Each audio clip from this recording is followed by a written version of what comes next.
Allah Subhanahu wa taala telah mewajibkan kepada kita dalam sehari semalam ni sembahyang. Dia ada 5 waktu. Allah Taala wajibkan kepada kita 5 waktu sehari semalam. Bermula dengan solat subuh, kemudian sampailah kepada solat isyak. Maka di antara solat-solat yang Allah Ta'ala fardukan ini, yang 5 ni, dia semuanya menjadi wajib. Seperti mana yang disebut oleh oleh Rasulullah sallallahu alaihi wasallam, Bunyal Islam ala khamsin, syahadatu an la ilaha illallah wa anna Muhammadar Rasulullah wa iqamis salah wa ita'iz zakah wa iqamis salah, dirikan salat. Maka sebahagian solat itu diterangkan dalam Quran, mana sebahagiannya daripada waktu siang dan sebahagiannya pada waktu malam. Maka di antara solat-solat yang difardukan ini, ada solat yang dimuliakan dengan kelebihan yang begitu besar. Diberikan kelebihan yang begitu besar dan jumlahnya sikit aja, iaitu solat subuh.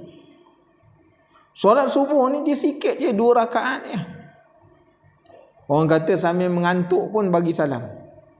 Dia sikit. Kalau imam baca inna ataina, tak sampai seminit dah habis. Kan? Imam baca rakaat pertama inna ataina, rakaat kedua qul huwallah. Kan? Orang bawah baru datang sampai pintu dah salam. Ada? Dia pendek sungguh. Tapi dalam sembahyang yang pendek ini Allah Ta'ala beri kemuliaan. Sebab apa kemuliaan Allah Ta'ala beri pada solat subuh?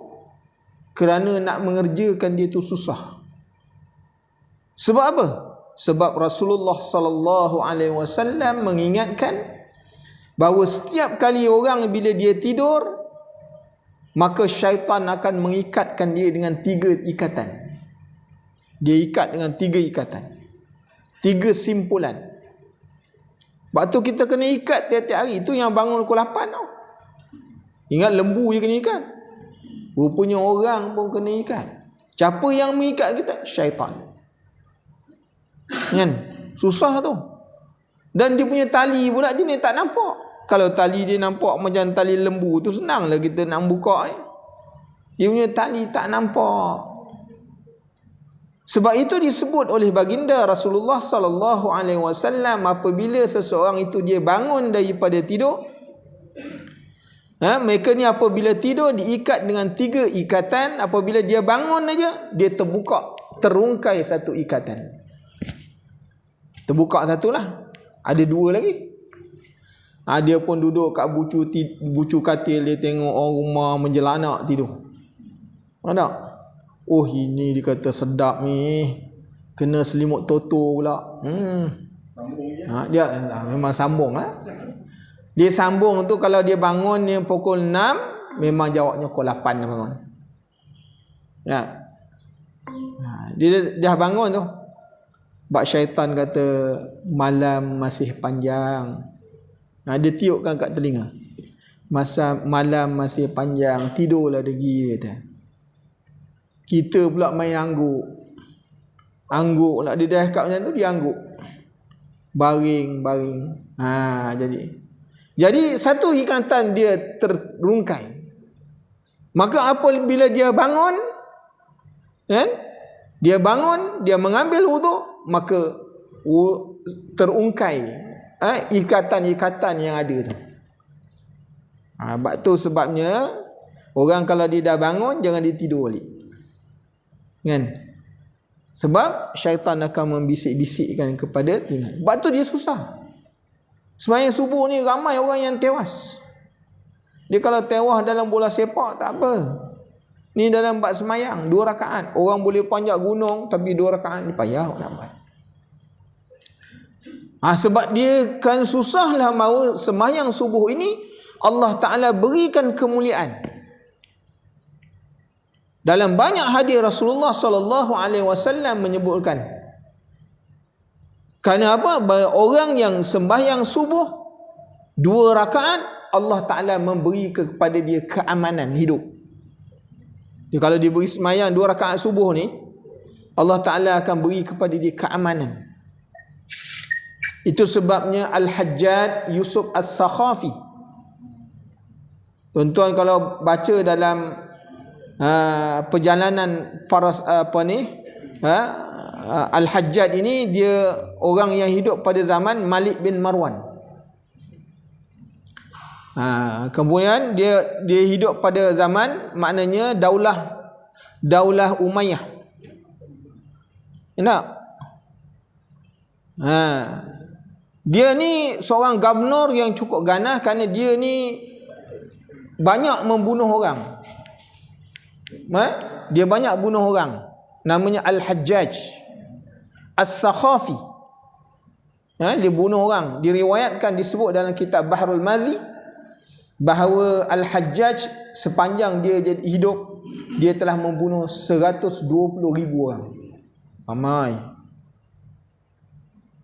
Orang kalau lalu depan dia tak tunduk, dia pancung je. Kalau ada hari ni Hajjaj, ramai orang Teluk Mas kena pancung. Dia Al-Hajjaj. Dan dia satunya, dia punya perangai, walaupun dia bunuh orang, tapi sembahyang subuh dia jadi imam. Tak? Dan dia pula satu, dia punya kelaziman, kalau dia jumpa orang, tiap-tiap hari dia tanya, dia akan tanya satu soalan, tadi sembahyang subuh tak? Siapa tak sembahyang subuh, dia pancung. Kalau hari ni hajat ada, dia tahan kat mak tapi nak sembahyang subuh, tak, pancung tu, bergolek-golek kepala orang kat dia, kan? Banyak darah kula pula depan. Tak? Kemudian kalau orang tanya semayang tak semayang kat rumah, pancung. Kalau dia kata semayang seorang diri ke semayang berjamaah?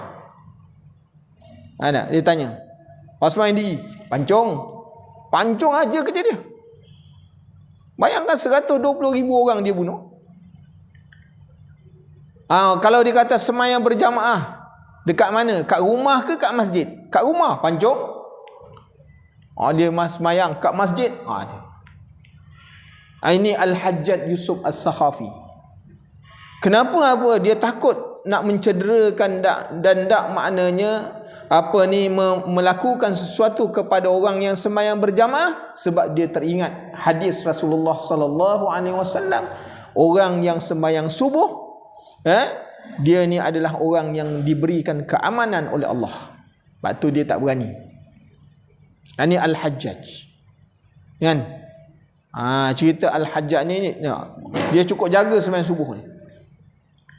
Jadi tuan-tuan muslimin dan muslimat yang dirahmati Allah, di dalam hadis yang lain Rasulullah sallallahu alaihi wasallam menyebutkan bahawa dia kata apa?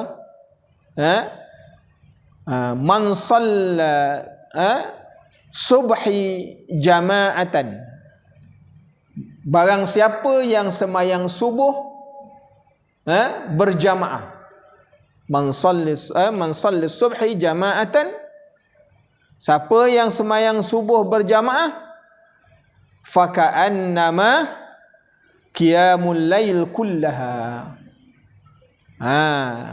Kelebihan orang sembahyang subuh ni berjamaah tuan-tuan, walaupun dia 2 rakaat, dia datang sembahyang subuh 2 rakaat, seolah-olah dia telah berqiyamul lail malam, semalam-malam dia berqiyamul lail. Sebab tu Rasulullah sallallahu alaihi wasallam ketika mana satu hari dia jadi imam, Rasulullah ni dia orang yang seorang manusia yang Allah Ta'ala beri kelebihan, dia cukup prihatin dengan makmum. Kalau kita ni, kita pun tak tahu siapa belakang kita nah. Siapa yang datang, siapa tak datang pun kita tak tahu. Tak? Tapi Rasulullah sallallahu alaihi wasallam dia boleh tahu siapa yang tak hadir. Kalau ada macam ni, zaman ni lagi susah juga tu makmum tu. Dan Rasulullah sallallahu alaihi wasallam dia punya kelaziman, kalau siapa-siapa yang tak datang, pada waktu subuh Rasulullah kata mari kita pergi ziarah. Lagi kecut orang yang nak datang. Ada. Tengok Bilal tak ada. Mana lagi Bilal? Mari kita pergi ziarah. Rupanya kawan tak bangun lagi. Tak melompat daripada katil. Waktu tuan-tuan muslimin dan muslimat yang dirahmati Allah. Jadi Rasulullah ni lepas sembahyang Rasulullah akan tanya. Dua perkara yang Rasulullah akan buat yang menjadi kelaziman Rasulullah buat. Pertamanya Rasulullah akan bertanya, siapa ada mimpi malam ni? Malam tadi siapa ada bermimpi? Yang minta aku takwilkan, Rasulullah akan takwilkan mimpi. Itu satu. Itu kelaziman yang Rasulullah buat. Yang keduanya, Rasulullah akan tanya, siapa ada pagi-pagi ni yang sakit tak datang, mari kita pergi ziarah. Itu dua perkara. Ada dua perkara yang Rasulullah buat tiap-tiap subuh. Kan? Jadi tuan-tuan muslimin dan muslimat yang dirahmati Allah, ketika mana Rasulullah menjadi imam satu hari, dan memang hayat Rasulullah Ta'ala, Rasulullah menjadi imam. Rasulullah pandang belakang, Rasulullah tanya, mana budak muda ni? Jawab Rasulullah, dia tak, walaupun dia tahu siapa yang tak datang. Dia tanya para sahabat, ada mana budak muda ni tak nampak ni? Sahabat kata, kami tak tahu ya Rasulullah. Mari kita lepas sembahyang kita pergi ziarah. Maka Rasulullah dan para sahabat datang pergi ziarah rumah budak muda ni tadi, beri salam, maka dijawab oleh ibu dia. Kan? Dia kata, mana anak tak datang sembahyang jemaah? Dia kata, ya Rasulullah sallallahu alaihi wasallam, sungguhnya anak aku tadi malam tadi dia berjaga beribadat kepada Allah Subhanahu wa taala sehingga dah sampai kat subuh dia dah letih, dia sembahyang kat rumah. Maka datanglah hadis ini yang kita sebut tadi, bahawa Rasulullah sallallahu alaihi wasallam memberitahu sekiranya dia mengetahui tentang kelebihan sembahyang subuh berjamaah, nasai dia datang. Kenapa? Orang yang datang sembahyang subuh berjamaah seolah-olah dia telah berqiyamul lail semalam-malamnya, walaupun pada malam tadi dia tidur. Ini kelebihan orang sembahyang datang sembahyang subuh berjamaah. Yang keduanya, perkara yang kita nak sentuh ialah kenapa sembahyang subuh ni diberikan kemuliaan oleh Allah Subhanahu wa taala. Kerana sembahyang subuh inilah nak membezakan di antara orang-orang mukmin dengan orang munafik. Kenapa sifat orang munafik? Selain dia bila dia bercakap dia bohong, berjanji dia mungkir janji, bila dia amanah dia tidak memenuhi amanah. Sifat orang munafik, dia ni kalau sembahyang subuh dia suka. Dua sembahyang yang paling suka dibuat oleh orang munafik, yang sifatnya munafik, solat isyak dengan solat subuh. Sebab tu kita jaga-jaga ancaman Allah Ta'ala di dalam Al-Quran. Kan? Dalam Quran, dalam juzuk yang kelima surah Nisa, Allah Ta'ala sebut bagaimana wahum kusala, mereka ni orang munafik ni, mereka ni cukup malas dalam melakukan solat subuh. Jadi orang yang malas sembahyang subuh ni, malas nak datang sembahyang subuh, maka itu tanda-tanda ada sifat nifak dalam diri dia. Sebab tu kita jaga-jaga, mudah-mudahan Allah Ta'ala beri taufik dan hidayah kepada kita insya-Allah. Kita sambung bicara kita pada nasihat yang ke-9 yang disebut oleh Al-Imam Ghazali rahimahullahu ta'ala. Tajuk yang kita nak bawa pada hari ini ialah tinggikan cita-citamu, dalam risalah yang ditulis oleh Al-Imamul Ghazali ini kepada anak murid dia. Dia kata, tinggikan cita-citamu dan lawanlah nafsumu dan buatlah bekalan akhirat.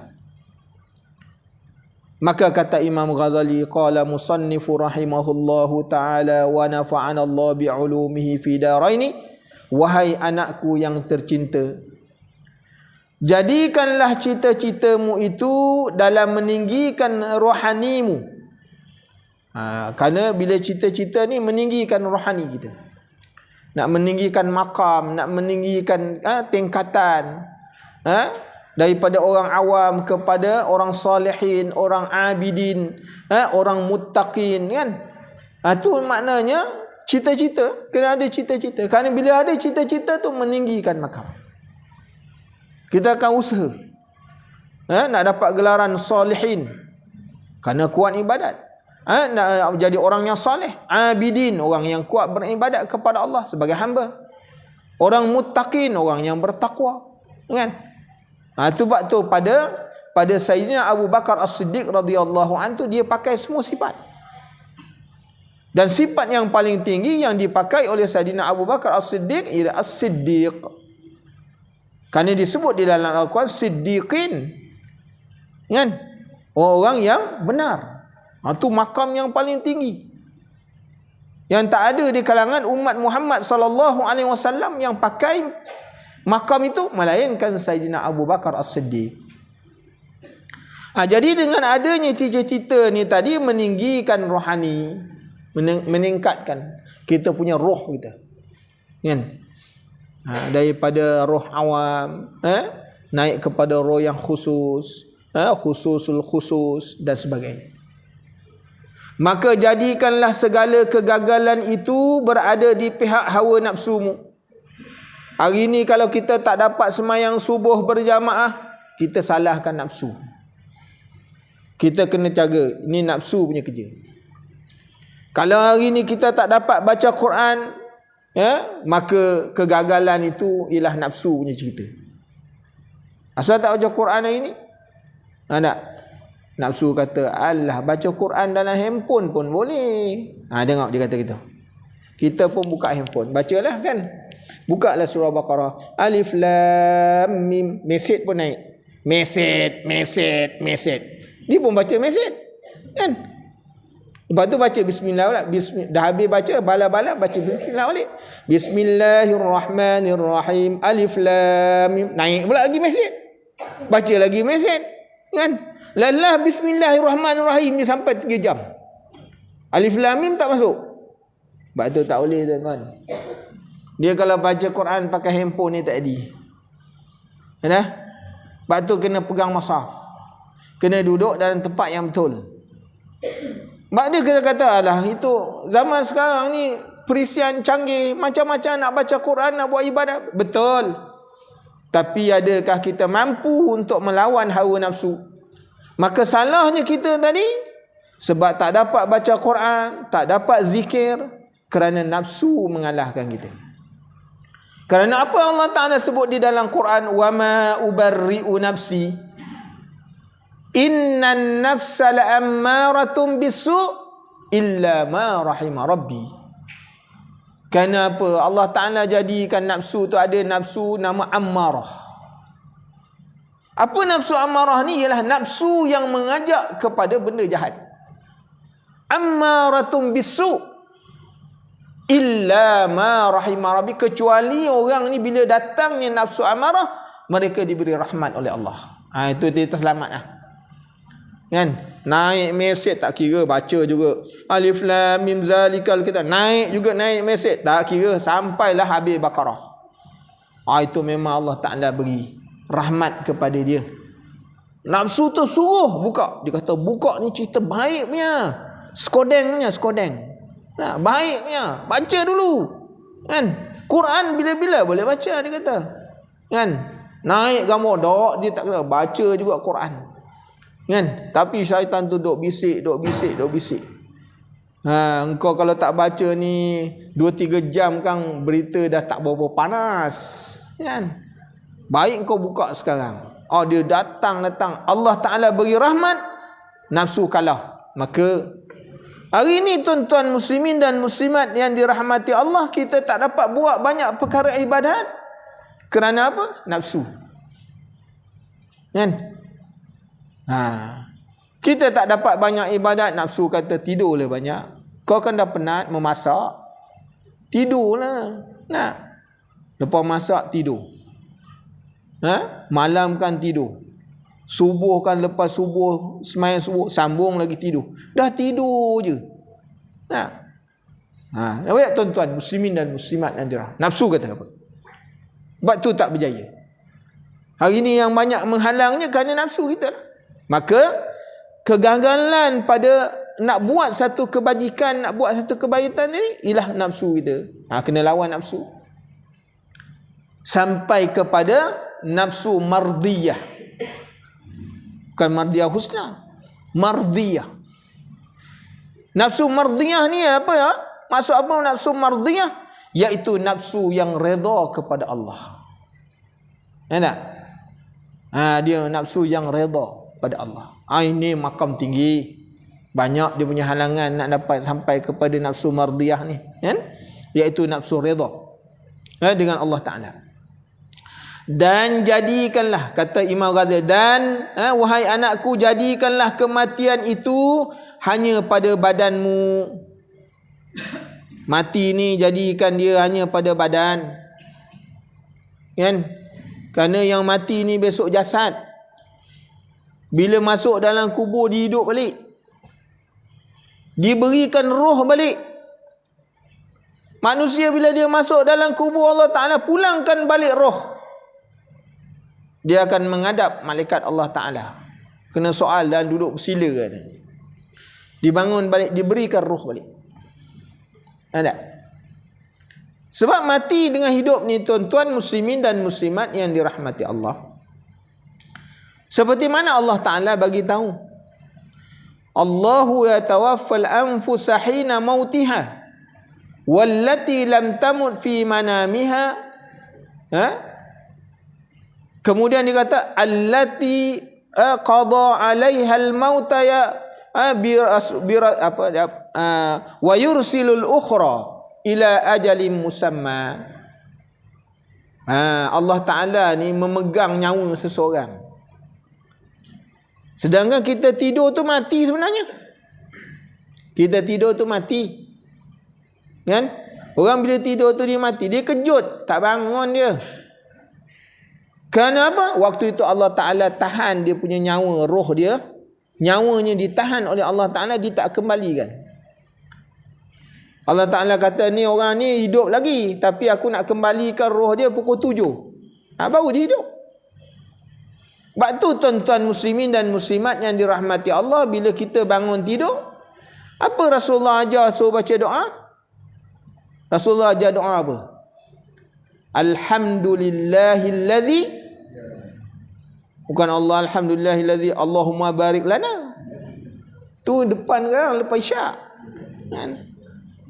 Alhamdulillahillazi ahyana ba'dama amatana wa ilaihin nusyur.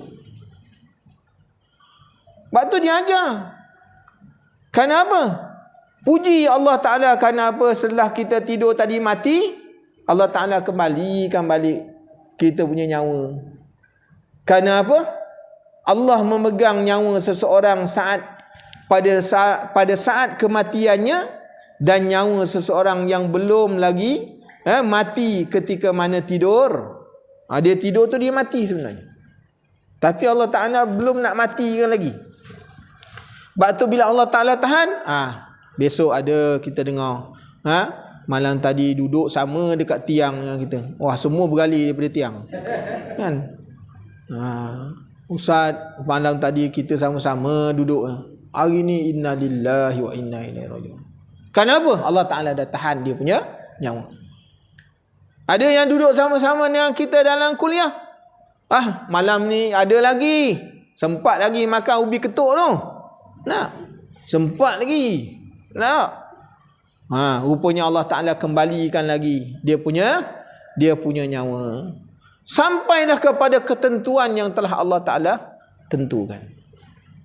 Sebab tu tuan-tuan muslimin dan muslimat yang dirahmati Allah, bahawa kematian itu hanya pada badan. Kerana tempat tinggal kita ni dalam liang lahat. Ni kan? Dalam liang lahat tu tempat tinggal, besok sorang-sorang aja. Kan? Kubur tu akan berkata, kali kita lalu kat kubur tu akan berkata, wahai orang yang hidup, kamu akan masuk pada satu rumah yang sempit daripada rumah yang luas. Rumah kita luas. Kalau kita tidur tu orang rumah jatuh daripada katil, cari besok tak jumpa, rupanya bawah katil dia tu. Nah, luas rumah kita. Besok rumah yang kita masuk sendiri-sendiri. Rumah yang luasnya hanya berapa? 2,5 kali 6 kali 4,5. Faham? Tu rumah yang akan semua orang dapat. Jangan nak minta lebih. Pak Imam bagi lebih sikit, reserve. Nak buat beranda, kau jangan fikir ada beranda. Siang-siang dia dah taruh kata tu, apa tu? Sembot, jangan pasang pagar. Besok kau mati tak ada beranda. Rumahnya saya sama, 2,5 lebar. Panjang berapa? 6 kaki panjang. Dalam berapa? 4,5 dalam. Sama semua saiz. Rumah PPRT pun lagi besar. Sebab tu kita kena ingat. Kamu akan masuk rumah yang kecil daripada rumah yang besar.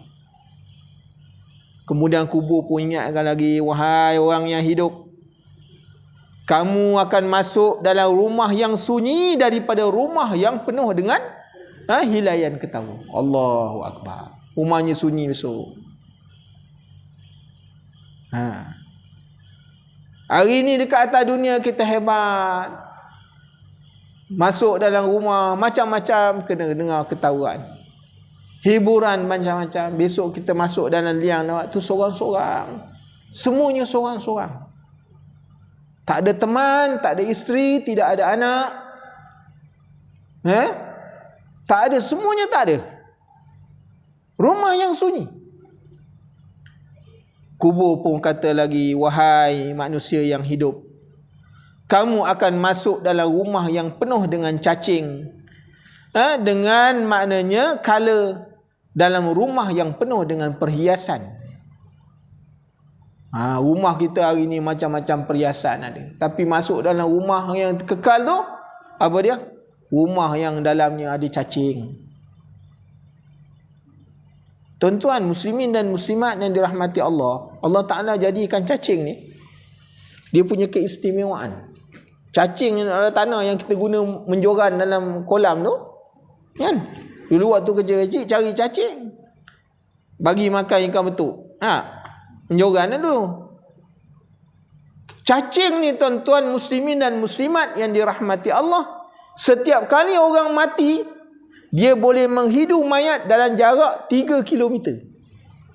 Walaupun dia tak ada mata. Kita kata, mana mata cacing ni? Kau jangan cari mata cacing. Tak? Dia boleh menghidu mayat tu, yang masuk dalam perut tanah ni dalam jarak 3 km. Masuk aja berderah-derah di atas. Allahu Akbar. Tak? Sebab tu kita kena ingat tau. 3 km dia boleh hidu mayat tau. Tu sebabnya mayat dia tak lama. Paling cepat maknanya mayat ini dia paling boleh tahan pun 2 minggu. Lepas 2 minggu habis. Semua habis. Dah tak ada. Sebab tu kita kena ingat tuan-tuan muslimin dan muslimat yang dirahmati Allah, yang disebut oleh Al-Imamul Ghazali, bahawa dia kata kematian itu hanya pada badanmu, kerana tempat tinggal kamu ialah liang kubur, dan penghuni kubur sentiasa menanti-nanti kedatangan. Tu orang yang dah lama 40 tahun yang kita lalu ni, kubur yang pertama ni, tak tahulah. Agak saya waktu kecil tu dah ada dah tu kubur tu. Menunggu-nunggu bila orang sebelah-sebelah tu nak jalan, dia kata. Kan? Saya pun tak tahu waktu kecil tu kubur tu dah ada dah. Itu dalam tu banyak tanah orang dalam tu mati dah. Sebelum dipindah kepada yang belah sana dah. Orang yang belah sana pula dah makin dekat dengan jalan. Kan? Semua nak ambil maknanya dekat AMJ. Dekat AMJ, semua nak pergi kat AMJ. Semua nak dekat dengan jalan. Dia kata senang keluar. Tak? Hantar dalam-dalam tak ada. Semua nak main ke tepi. Tuan-tuan tengok, muslimin dan muslimat yang dirahmati Allah, tu dia duduk dekat tepi jalan tu, dia duduk menunggu-nunggu, bang bila nak datang. Kita pun buat tak tahu je, naik motor perat makan apa? Ubi ketuk makan. Sedap bila. Ingat. Buat tak tahu je. Sampai rumah. Minum air sasi lepas tu. Buat tak tahu je. Bang, berhentilah sekejap bang. Kata. Lama kita tak sembang. Kata. Sebab tu tuan-tuan, dia tunggu tuan-tuan. Muslimin dan muslimat yang dirahmati Allah. Dan penghuni kubur tu sentiasa menanti kedatangan pada setiap masa, maka janganlah sekali-kali engkau datang ke sana tanpa bekalan. Ini kata Imam Ghazali. Kalau engkau datang tanpa bekalan, nasaya engkau akan binasa. Kau akan binasa. Ya? Sebab tu Allah Ta'ala mengingatkan, wal baqiyatus salihatu khairun inda rabbika sawaban wa khairun amala. Maknanya amal soleh ni yang terbaik di sisi Allah Subhanahu wa taala ialah yang kita mengharapkan dia memberi faedah. Amalan yang baik yang kita buat ni, dia dapat memberi faedah bila kita mati besok. Ya tak? Dia beri faedah. Jangan buat satu amalan yang tak beri faedah. Kita buat satu amalan tapi tak beri faedah. Amalan tu maksud apa? Amal, satu kerja kita buat. Nah, tak kira lah apa-apa amalan yang kita buat. Kan? Sama ada maknanya amalan itu yang melalai ke, tak lalai ke. Setiap amalan ni kita kena tahu biar dia buat, kita buat, dia beri faedah. Dia diberi faedah. Kalau orang kata, ni pergi berjalan, ada duit-duit ni, pergi berjalan sikit. Biar berjalan ada faedah. Kenapa? Bila Allah Ta'ala kata, fasiru fil ard. Berjalanlah kamu di atas muka bumi ni. Fasiru fil ard, fanzur kaifa kana akibatul mukazibin. Ada faedah. Mana berjalan, duit banyak, tak tahu nak guna apa, pergilah melancong luar negara ni. Tapi memerhatikan bagaimana kesudahan orang yang mendustakan Allah. Itu dapat pahala. Kan? Dapat pahala. Kalau kita berjaga malam, contohnya, buat satu amalan yang beri pahala, yang boleh memberi tolong kita. Sebab tu tuan-tuan muslimin dan muslimat yang dirahmati Allah, buat kerana Allah Ta'ala sebut begitu. Dan dalam firman yang lain Allah Ta'ala kata apa? Inna Allah la yazlimu misqala dzarratin wa in taku hasanatan yudha'ifaha wa yu'ti min ladunhu ajran 'azima. Sungguhnya Allah Ta'ala tidak menzalim kamu walaupun sebesar biji zarah sekalipun. Sebesar biji sawi pun Allah Ta'ala tak akan menzalimi kamu. Kalau sekiranya kamu buat baik, kamu buat maknanya kebajikan, kamu akan dibalas oleh Allah Subhanahu wa taala. Malah di sisi Allah Taala akan Allah Taala lipat-lipat gandakan. Kan? Daripada satu kebajikan sampai 700 kali ganda. Allah Taala gandakan. Nak tengok sifat pemurahnya Allah Taala kepada kita sehingga Allah Taala beri yang demikian. Walaupun kecil.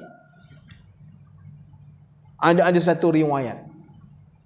Bagaimana seorang ulama, dia ni kerjanya Allah Ta'ala beri kehebatan dia menulis mengarang kitab. Berpuluh-puluh kitab dia karang. Dan bila dia mati, dia meninggalkan kitab lah. Dengan tujuan, dengan harapan kitab yang dia karang tadi beri manfaat, dia dapat pahala. Rupa-rupanya tuan-tuan muslimin dan muslimat yang dirahmati Allah, ketika mana dia mengarang kitab. Orang dulu tuan-tuan mengarang kitab ni dia pakai kalam. Kalam ni buat daripada buluh, buat daripada maknanya kayu, cecar dengan apa? Dakwat. Satu hari dia tengah mengarang kitab, kan? Dia tulis kitab, maka hinggap pada kalam dia tu seekor lalat menyedut, maknanya menyedut apa tadi? Dakwat tadi. Dia biarkan. Rupa-rupanya itu pahala yang paling besar. Sebab tu tuan-tuan muslimin dan muslimat yang dirahmati Allah, hari ini kita hidup jangan meremehkan ibadat. Walaupun kita kata ibadahnya alah kecil benar. Buang sampah macam ni kan. Sampah ni kita pun buang alah kecil benar. Ada. Zaman Rasulullah sallallahu alaihi wasallam tu ada seorang perempuan di Madinah. Kerjanya apa? Membersihkan Masjid Nabawi, bersihkan Masjid Nabi. Tiap-tiap hari kerja bersihkannya. Dia tak ada upah. Kerjanya volunteer. Mana sukarela dan seorang pun tak tahu. Orang-orang pun tak ambil berat tentang dia. Tapi Rasulullah ni dia tahu. Satu hari tuan-tuan Rasulullah masuk masjid, Rasulullah tengok perempuan ni tak ada. Dia kata, mana perempuan yang selalu bersihkan masjid aku ni? Dia kata, ya Rasulullah, perempuan ni dah seminggu dah meninggal dunia dah. Rasulullah kata, apa pasal kau tak bagi tahu? Alah, dia ni siapa je ya Rasulullah? Tengok tuan-tuan. Rasulullah tu memandang tu. Kecilnya kerja dia tu, tapi di sisi Allah Ta'ala tu besar. Sebab tu hari ni tuan-tuan muslimin dan muslimat yang dirahmati Allah, kalau buat kerja, satu amal, jangan pandang kecil. Kecil pada mata kita, besar di sisi Allah Ta'ala. Sebab tu jangan pandang. Lepas-lepas semayang, betul-betulkan saf, betul. Lah kecil benar. Orang lain pun boleh buat. Jangan, walaupun kecil. Tu besar tu di sisi Allah Ta'ala. Kerana apa? Memudahkan untuk orang semayang. Jadi dengan sebab itu tuan-tuan muslimin dan muslimat yang dirahmati Allah. Maknanya kita nak datang kepada Allah Ta'ala ni, datangnya kerana nak bekal. Sebab tu apa ni? Rasulullah sallallahu alaihi wasallam mengingatkan dalam satu hadis apa? Satu hadis yang diingatkan oleh Rasulullah sallallahu alaihi wasallam, itba'ul mayyit salasah. Akan mengikuti mayat ni 3 perkara. Setiap orang hari ni yang jadi mayat, yang mati apabila sampai masanya mati, kullu nafsin za'iqatul maut, yang bernyawa pasti mati. Bila dia mati besok, semuanya akan diiring dengan 3 perkara. Sebab tu kita kena ingat-ingat. Pertamanya apa yang mengiring dia? Ahluhu. Ahluhu tu apa? Ahli-ahli keluarga dia. Baik dekat, baik jauh. Lepas tu dia meninggal dunia. Ni musim Covid lagi tak boleh ikut. Kan? Engkau mayat, kau pergi le tanam diri kau sendiri. Kan? Hari tu saya mesyuarat fatwa. Orang kena Covid kalau mati, meninggal dunia, paling cepat mayat dia diuruskan dalam tempoh 36 jam. Itu paling cepat tu. Sebab apa? Kes banyak. 36 jam. Tak dulu senang je kan? Main lonsor je. Kan? Main ulur daripada tingkap je dulu. Sekarang tak boleh. Nak kena mayat, kena swab dulu. Kan? Mayat tu terbatuk. Keluar Covid. Kan? Muslimin dan muslimat yang dirahmati Allah. 36 jam. Kan? Susah hari ni orang mati. Orang mati pun dah susah sekarang ni. Kena queue. Nak tanam tu kena queue. Kena beratur dulu. Kena simpan dulu. Tak boleh nak tanam, melainkan dah dapat keputusan baru tanam. 36 jam paling cepat. Jadi tuan-tuan muslimin dan muslimat yang dirahmati Allah, bila orang mati apa yang ikut dia? Yang pertama ahli keluarga dia. Ahli keluarga akan ikut, anak, isteri, yang dekat, yang jauh, saudara mara, semua akan ikut. Kan? Tu sebabnya adab kalau mengantar mayat tu, orang yang mengantar jangan duduk belakang. Dia kena duduk depan. Mengantar, adab mengantar mayat, orang yang nak mengantar tu duduk depan, mayat dekat belakang. Ini mayat kau main depan lagi, dia pula duduk belakang. Nampak benar dia takut. Kan? Itu dari segi adab. Ada. Yang keduanya apa? Wa maluhu, yang akan mengikut mayat ni lah harta benda dia. Harta benda akan ikut. Yang mengantar kereta bukan main besar kereta. Anak bawa motor bukan main besar, terjongkit-jongkit motor. Ada. Hantar. dengan kemewahan, dengan perhiasan akan tahu. Dan yang ketiganya yang akan mengantar mayat bila kita mati besok, apa yang hantar kita? Wa amaluhu, yang akan mengiring kita ni besok amal. Amal ada dua, sama ada khairi ataupun syarri, baik atau jahat. Daripada tiga perkara ni kata Rasulullah sallallahu alaihi wasallam, yarji'u isnani, akan mana balik daripada mayat, meninggalkan mayat masuk dalam liang lahat je, dua-dua akan balik. Dua perkara akan balik. Ahluhu wa maluhu. Besok dia masuk je dalam kubur, mayat pun kata tunggulah dulu. Tapi tak dengar, orang atas tak dengar. Sebab mesej dah berbunyi.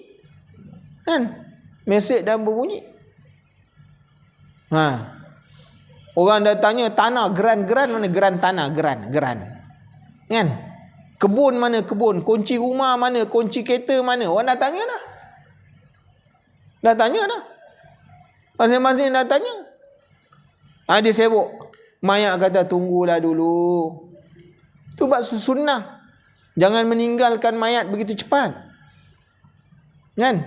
Sebab orang tinggal kan, dia dah dengar dah. Hai nasib. Habislah. Semua dah balik. Jawabnya lepas ni habis. Malaikat kan tanya. Yang akan meninggalkan dia apa ya? Harta dia. Akan balik tinggalkan dia. Yang kekal dalam kubur tu hanya satu je. Wa yabqa wahid wa amaluhu. Inilah yang Imam Ghazali sebut tadi. Amalnya akan kekal dalam sebagai bekal dalam kubur tu waktu mati. Jadi tuan-tuan muslimin dan muslimat yang dirahmati Allah, kita berhenti setakat dulu. Kita tengok hari tu saya ada tuliskan doa zikir-zikir ni. Zikir ni saya ambil daripada kitab Al-Azkar Imam Nawawi. Zikir yang kita bagi 7 tu kita dah baca. Hari ni kita nak tengok satu zikir yang baru. Zikir yang baru. Sebelum saya baca zikir ni, saya nak sebut dulu perawi zikir. Kan? Siapa yang meriwayatkan zikir ini? Pada 2-3 minggu yang telah lalu kita ada sebut mahkota maknanya dunia akhirat ada 7. Ini salah satu daripada mahkota yang 7 tu. Kan? Mahkota yang 7 ni dia salah satu daripadanya. Kan? Disebut dia sebagai mahkota tasbih nama dia. Dulu kita dah bagi 7, ada 7, dah bagi 2, hari ni ada satu lagi lah, mahkota tasbih ni. Yang kita nak ajar ni lah mahkota tasbih. Tuan-tuan, hadis ini, tasbih ini ataupun zikir ini diriwayatkan oleh isteri Rasulullah sallallahu alaihi wasallam, namanya Juwairiyah. Kenal Juwairiyah? Ke Makkiyah aja yang kita kenal? Juwairiyah tak kenal. Tahu siapa tu Juwairiyah? Juwairiyah tu nama anak saya ustaz, bukan anak engkau. Juwairiyah itu ialah nama isteri Rasulullah sallallahu alaihi wasallam. Sebab tu kita kena kenal supaya kita sayang kepada ahli bait. Ahli bait Rasulullah sallallahu alaihi wasallam. Dalam satu hadis Rasulullah sallallahu alaihi wasallam kata apa? Anlimu auladakum bisalasati khisalin. Hendaklah kamu ajar anak kamu 3 perkara. Yang pertama apa? Hubbu nabiyyukum. Hendaklah kamu ajar anak-anak kamu cinta kepada Nabi. Itu satu. Kemudian sampai yang keduanya, cinta kepada ahli bait Rasulullah sallallahu alaihi wasallam. Itu 2. Yang disuruh ajar kepada anak-anak kita ni cinta kepada ahli bait. Ini isteri Rasulullah, kita kena tahu. Jangan tahu nama Siti Nurhalizah aja. Ustaz pun tahu, aku baca juga. Ada. Kena tahu nama isteri-isteri Rasulullah sallallahu alaihi wasallam. Yang ketiganya, hendaklah kamu ajar anak-anak kamu apa? Watilawatil Quran. Ajar anak kamu baca Quran. Ni Rasulullah ingatkan kepada kita, ibu bapa, ajar anak 3 perkara. Jangan sampai tak kenal maknanya Rasulullah sallallahu alaihi wasallam, jangan sampai tak kenal ahli keluarga Rasulullah. Kan? Kalau tak kenal malang. Besok takut kita tak dapat sama dengan Rasulullah sallallahu alaihi wasallam. Jadi namanya ialah Juwairiyah. Juwairiyah ni asalnya dia seorang perempuan Yahudi. Dia orang Yahudi tuan-tuan. Rasulullah ni berkahwin ada 2-3 orang daripada isterinya bukan orang Islam. Dia memeluk Islam. Salah seorang daripadanya nama Juwairiyah. Nama dia yang sebenar ialah Barrah. Nama dia sebelum Islam namanya Barrah. Kalau orang Mesir kata Barrah, get lost. Atau nama Barrah. Nama dia selepas daripada Islam Juwairiyah bin Harith bin Abu Dirar Al-Mustaqbiqiyah. Itu nama dia. Dia ni seorang perempuan yang cukup cantik. Diriwayatkan apabila Rasulullah sallallahu alaihi wasallam berkahwin dengan Juwairiyah, Siti Aisyah cukup cemburu dengan Juwairiyah. Sebab apa? Juwairiyah ni orang cantik. Mak tu kalau kita tak cantik janganlah marah, nak. Juwairiyah ni cantik. Kan? Berkahwin dengan Rasulullah sallallahu alaihi wasallam waktu usia dia berapa? 20 tahun. Macam mana kisah dia berkahwin dengan Rasulullah sallallahu alaihi wasallam?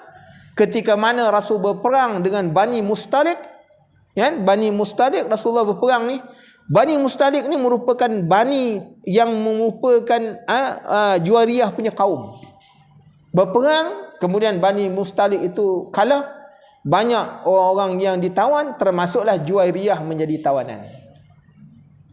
Jadi Juwairiyah ni ditawan dalam peperangan daripada anak seorang suku Bani yang begitu mulia.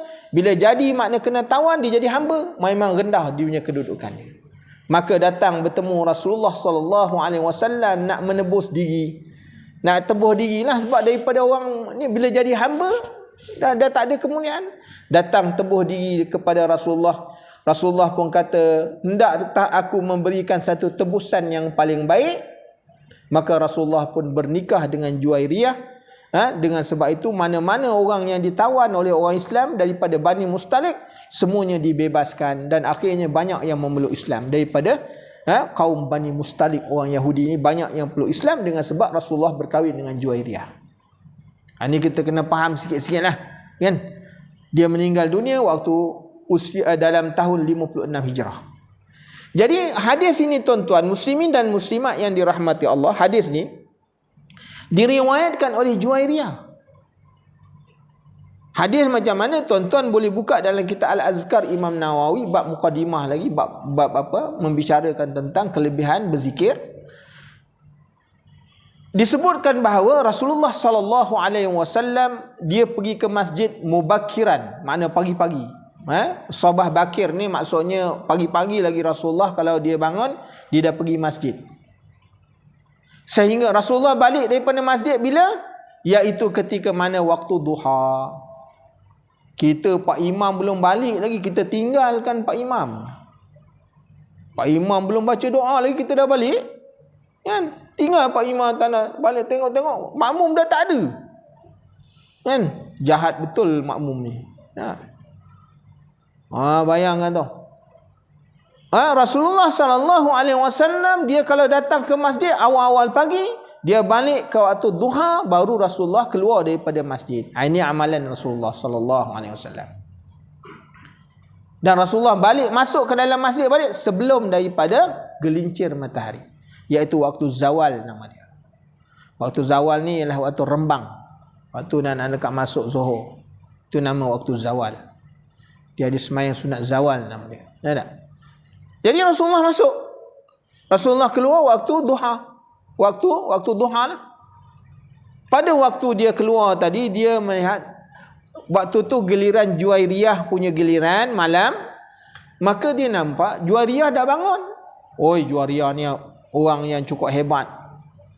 Tahajud tak pernah tinggal. Dia dah bangun awal-awal. Rasulullah belum bangun lagi, dia dah bangun. Bertahajud. Kemudian Rasulullah meninggalkan Juwairiyah, pergi masjid. Rasulullah masuk balik dalam masjid, bila dapat waktu duha, Rasulullah keluar daripada masjid, balik ke rumah Juwairiyah. Juwairiyah masih kekal lagi pada tempat dia semayang tadi. Berapa lama agak-agaknya Juwairiyah duduk semayang tu?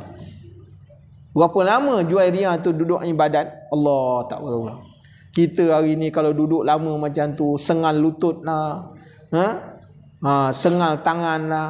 Bau zikir dia, tarik tasbih bukan main besar. Lepas tu tasbih tu tarik dia pula. Makin tunduk. Rupanya lelap. Lepas tu tuan-tuan muslimin dan muslim, lama sungguh Juwairiyah. Sehingga Rasulullah SAW kata, wahai Juwairiyah, adakah engkau masih kekal di tempat engkau ni daripada aku tinggalkan tadi sampai aku balik ni? Dia kata, ya, na'am.